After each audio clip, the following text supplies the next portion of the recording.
Hello and welcome to BigJollyPolitics.com and our 2014 Republican primary candidate interviews. I'm David Jennings and today I'll be talking to Briscoe Cain. Briscoe is running for the open seat in Texas House District 129 to replace longtime Rep. John Davis, who is not seeking re-election. HD129 covers Clear Lake, Seabrook, Shore Acres, Taylor Lake Village, parts of Friendswood, LaPorte, and Pearland, and probably some areas that I missed. And HD 129 just happens to be my home district, so naturally I'm very interested in this particular race. Good morning, Briscoe. How are you today? Hey, good morning, David. Thanks for having me on. Oh, anytime. Good to see you, man. Well, why don't we start and take a couple of minutes just to introduce yourself to the viewers, a little background, on Briscoe Cain, where you grew up, what schools you went to, are you married, children, church, stuff like that. All right. Well, I grew up outside of the district, just slightly outside. It would be in District 128 in Deer Park. So I went to Deer Park's elementary schools and junior highs and graduated from Deer Park High School. And so then I went to college at the University of Houston downtown. I guess I've always kind of been in Houston. And then I took about a year off and attended law school. And I think maybe later on we'll discuss why and how that wound up happening. And so I have a law practice here in Deer Park, and my wife and I, so I am married to my beautiful wife, her name's Burgundy. We live in Seabrook, and we've been there for about 13, 14 months, and I've got an 11-month-old baby boy. His name's Briscoe also. It's Briscoe the Fourth, so we've nicknamed him B4, and yeah, he's wonderful. He hasn't started walking yet, but from what people say, it's any day now. So I've been trying to make sure I hold him as much as possible, keep him taking that first step. I'm not in any rush. Yeah, it is any day now. As you know, my granddaughter is just a little bit older than your son, so she is walking now, 10, 11 steps at a time, and it's quite interesting to watch. And you asked about church. So we attend Greater Harvest Community Church. It's there in Pasadena, and it's my wife and I both participate in the worship team, and ministry is a really important thing to me. I wish I had more time for it. I wish I could participate more in it, but I guess that's not my full calling. Well, not yet anyway, not yet. As you get older, you'll be able to do both a little bit more. Right now, building a law practice has to take a lot of your time. Yes. Okay, well, here's the big question, I guess, for somebody that's so young, and you are fairly young for politics anyway. So what draws you? What drew you? Why are you doing this? And why are you entering the wrestling match that's known as politics in Texas?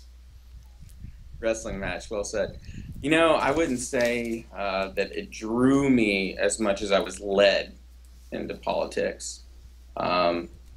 We do find other candidates going into what I'm about to go into, but I think I go into it a little differently. So there was a clarion call for me, a wake-up moment some 6, 7 years ago. I would say 2006 or so, that my faith life began to really explode, and I started not only becoming a Christian that kind of had both feet in the game, but also I started seeing scripturally things that supported political views that I began to be exposed to. So for an odd reason that we don't need to get into now, I started listening to AM talk radio, and I began, this young like 22-year-old listening to guys like Dennis Prager and Michael Medved and Hugh Hewitt. It's the strangest thing. So that, just the clarity of it and the reasoning really began to change me. And whenever I started backing my beliefs, my biblical beliefs with it, it just became so real. And it turned into kind of a lifestyle, but it was undeniable. This was something I was supposed to do, that I was supposed to participate in. It's an extension of my faith life, right? And so it's somehow I feel more led into it. The way the doors began to open and began to meet people, and somehow discovered a talent in it. Okay, yeah, and I can vouch for that actually, and we'll talk about that a little bit later on. Some of the people that you've met, but right now, why HD129? Why a House Rep race is your first one? I know that you live in the district, so that's probably a natural thing. But what drew you to this particular race? I guess is the question. Well, I'm drawn more to the legislature than I am to the judiciary. I guess if that makes any sense. So yeah, as a lawyer, the judiciary is not attractive to me. I don't see that as being what I'm supposed to do. So I have experience in writing legislation, and I started seeing problems with getting some of this legislation passed or even introduced because of pet bills that people have. And so for me, some of these things like these religious liberty bills that were not getting filed, or some of these pro-life bills that aren't getting filed, or pro-liberty bills that aren't getting filed, instead things that lower tax caps on yachts are being filed. I had a real problem with it. And so I thought, hey, look, if I've been writing these things, and why not be the guy that can carry them and advocate for those? So, what are the three biggest issues that you see specifically facing and challenges facing HD 129? The NASA area, and what challenges do you see for us?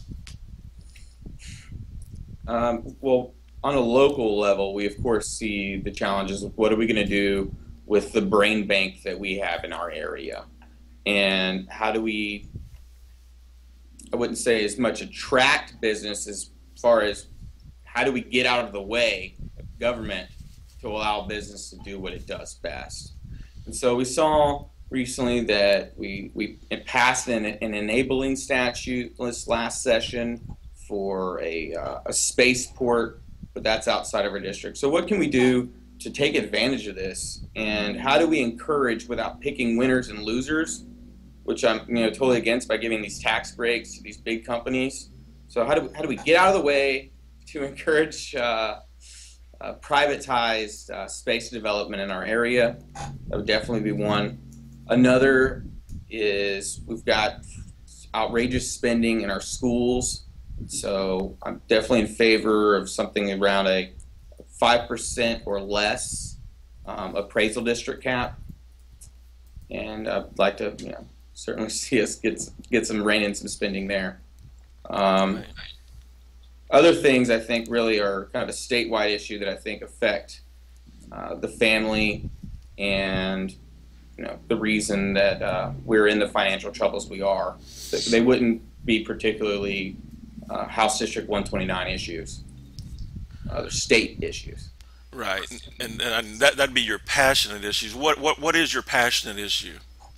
Okay, well, certainly the most passionate issues is the life issue.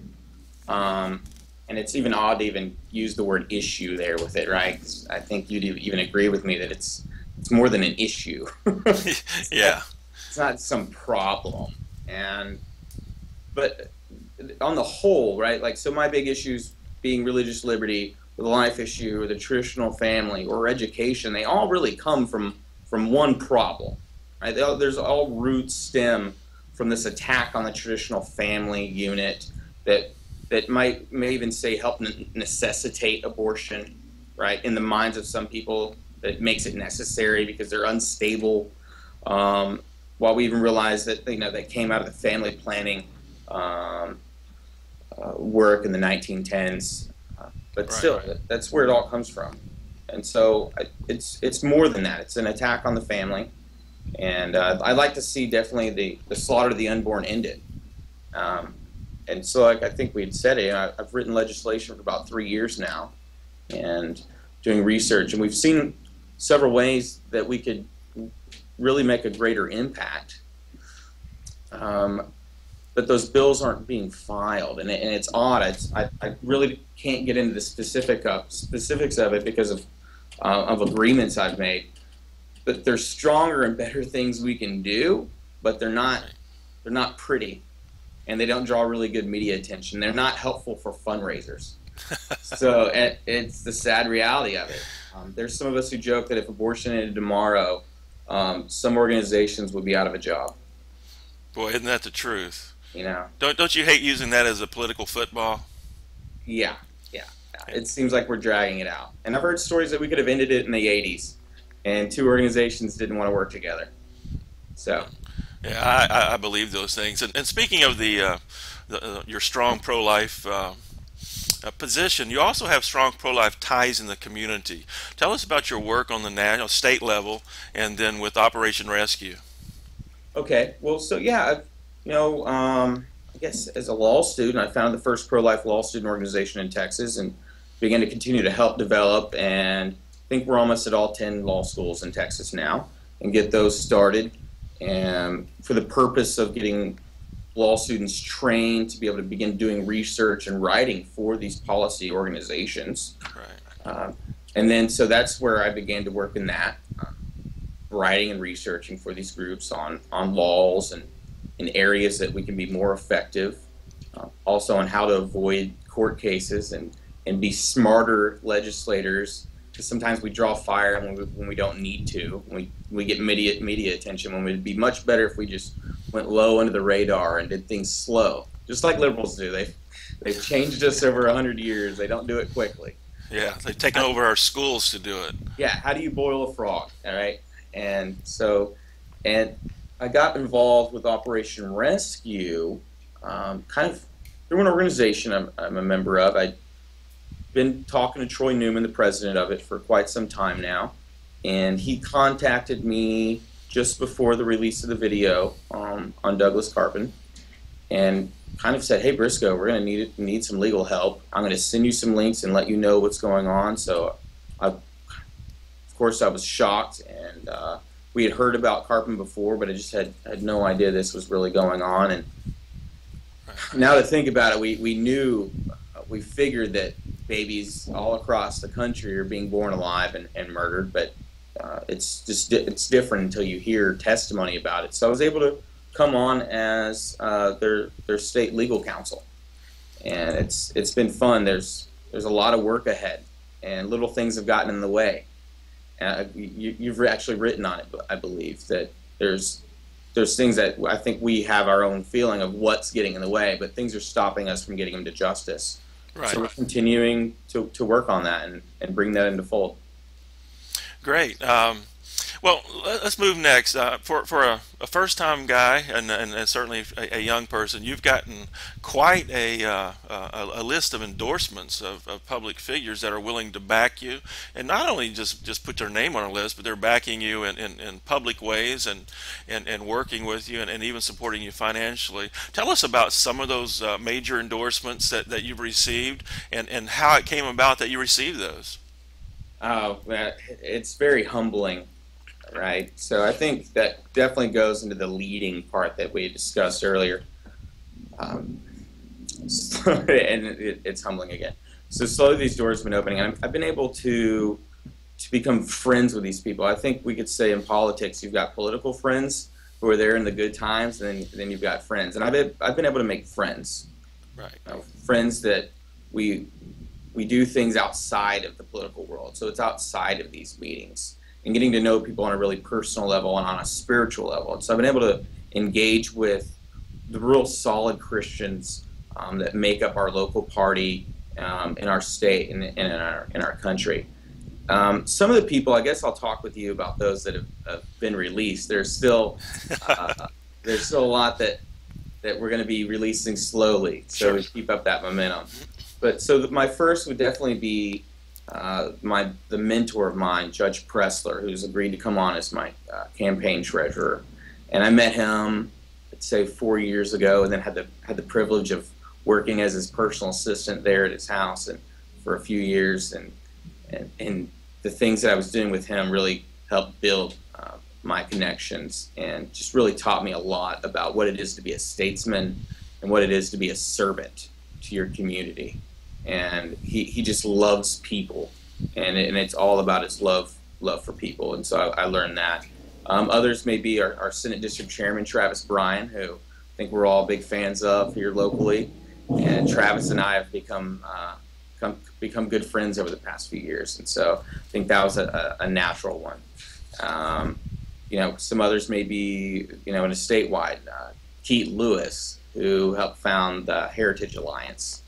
and people like that. So, or I've had this ability through Judge Pressler to meet people like Brian Brown at the National Organization of Marriage, which is the leading group that's fighting for the traditional family. And so Brian's come out for me, and he's helping network me through his network of web fundraising and internet things and things like that, so we can help fight for the traditional family. Anything else, I keep going. That's okay. Now, one thing before we wrap it up, you mentioned that Judge Presser taught you servant leadership. Tell us what that means to you and how you would apply that in your role as a state rep. Okay, wow, that's a good question. Servant leadership is doing things without an expectation of anything in return. You do it out of love.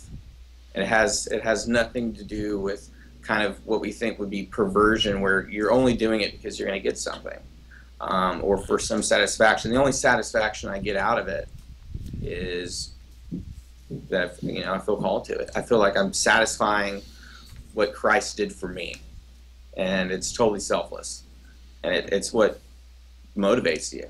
It's what motivates us as a Christian. It fills that little void in me that makes me feel like I need to do something back, giving back for what he did for us. That's servant leadership. Okay, well, thank you very much, Briscoe, for being with us today. And I can tell the folks out there that I have really enjoyed getting to know you in Burgundy, and you are special folks. And we look forward to the race, and we wish you the best in your endeavors. Well, folks, that's a wrap. We're going to call it a wrap for today, but stay tuned for more candidate interviews and follow-ups with Briscoe Cain. Have a great day. Thanks, David.